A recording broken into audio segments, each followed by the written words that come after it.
Depuis 4 ans, j'interviens pour dénoncer en Belgique le comportement des élus et de nos ministres.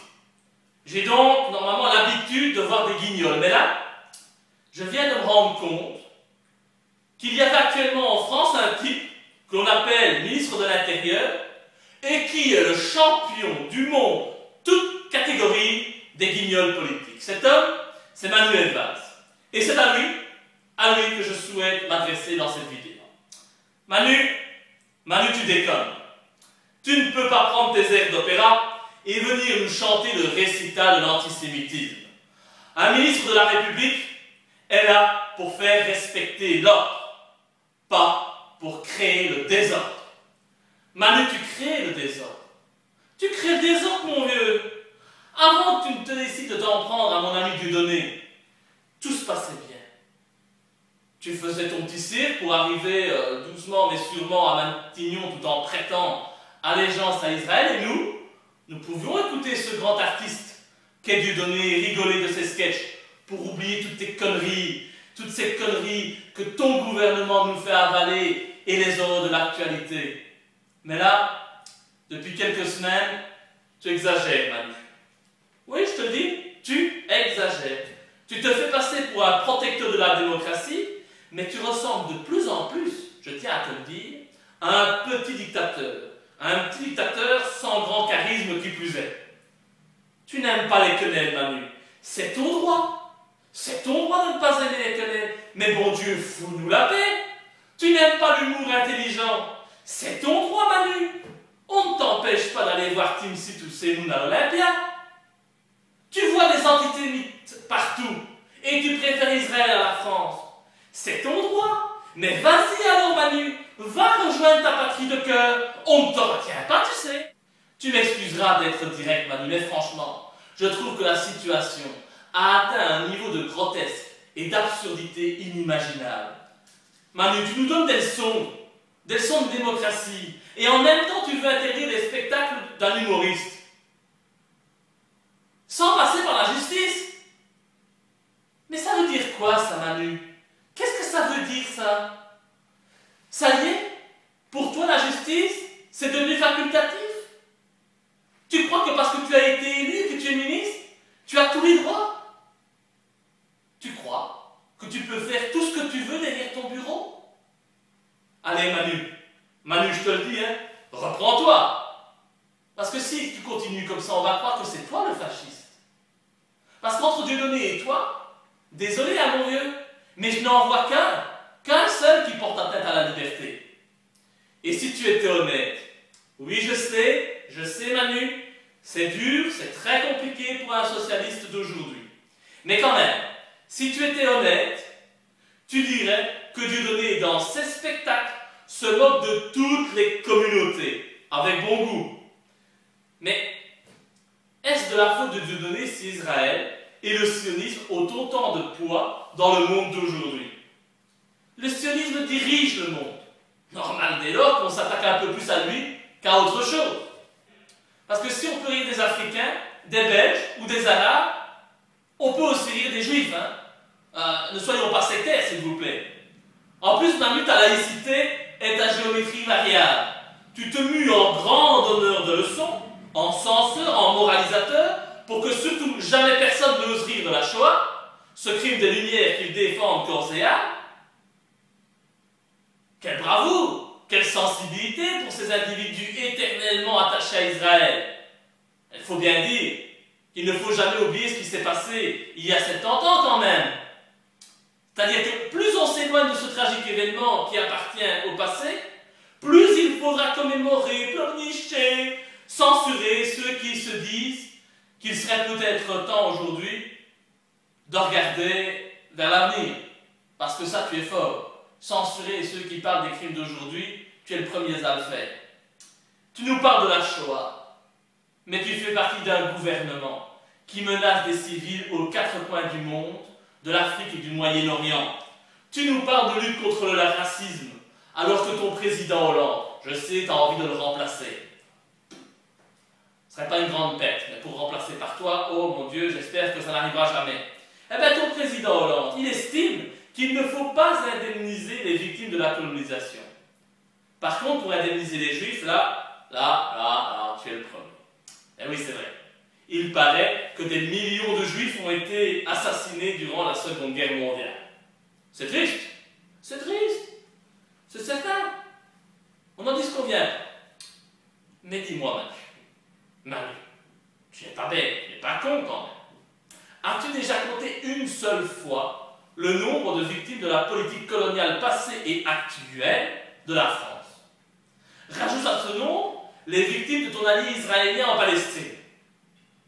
Fais le compte et tu te rendras compte que c'est bien plus que le nombre de victimes de la Shoah, tu sais.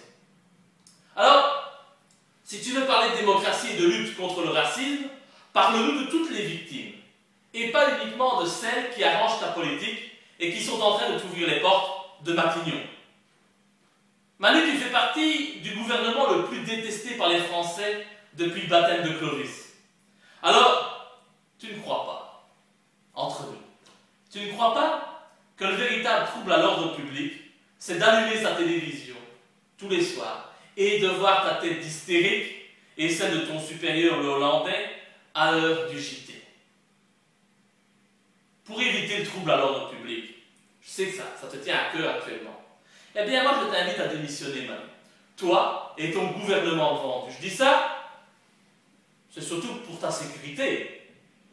Parce que tu sais, à force d'énerver les gens, à un moment donné, ils explosent. Mais c'est aussi parce que je souhaite que la majorité des Français soient enfin entendus. Ils en ont marre de toi, ils en ont marre de ton gouvernement, de ta politique.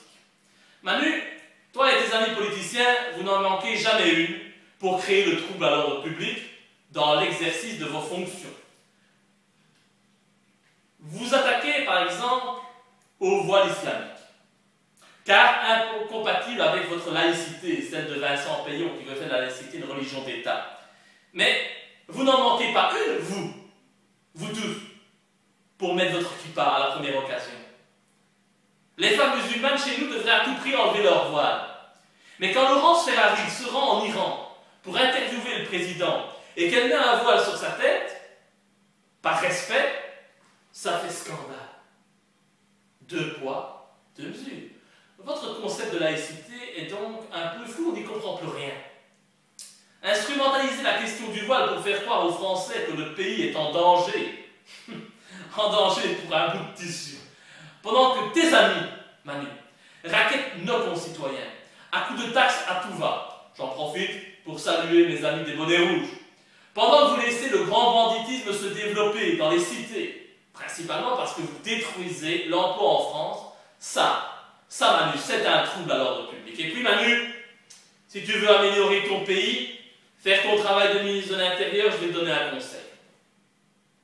Manu, commence déjà par interdire le PS et l'UMP.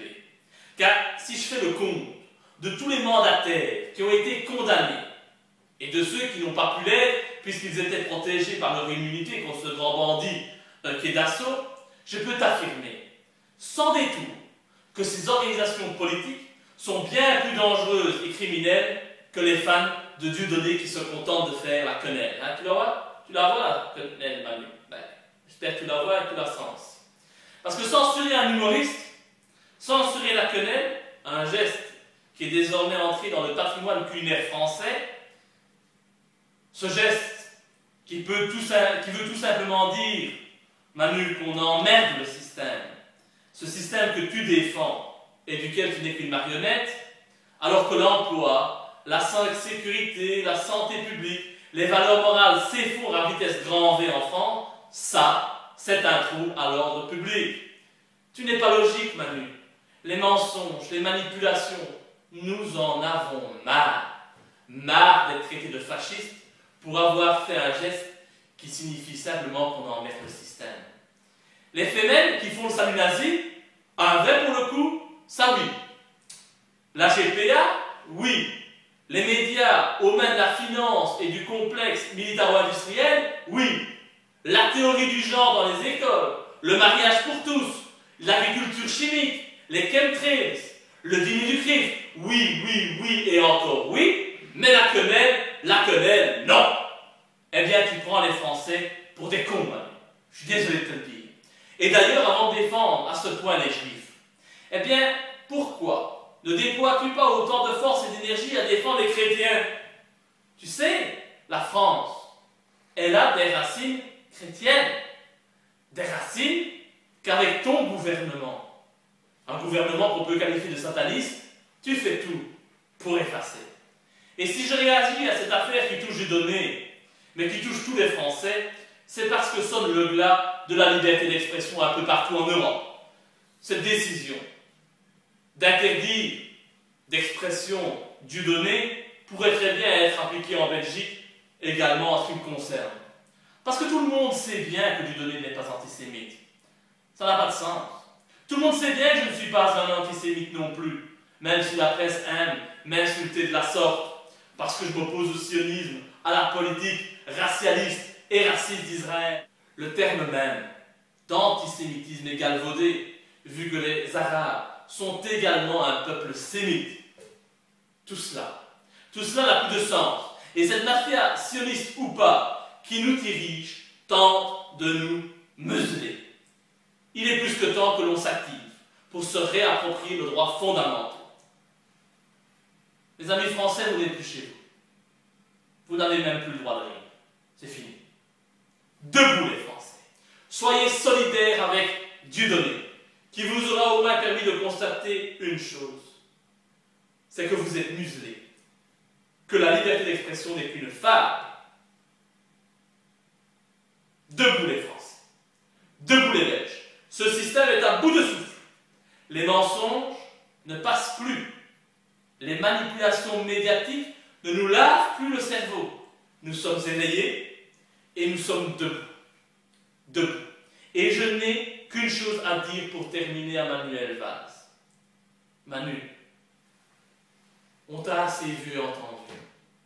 De grâce, Manu, ferme-la. Aujourd'hui, ferme-la aujourd'hui et à tout jamais.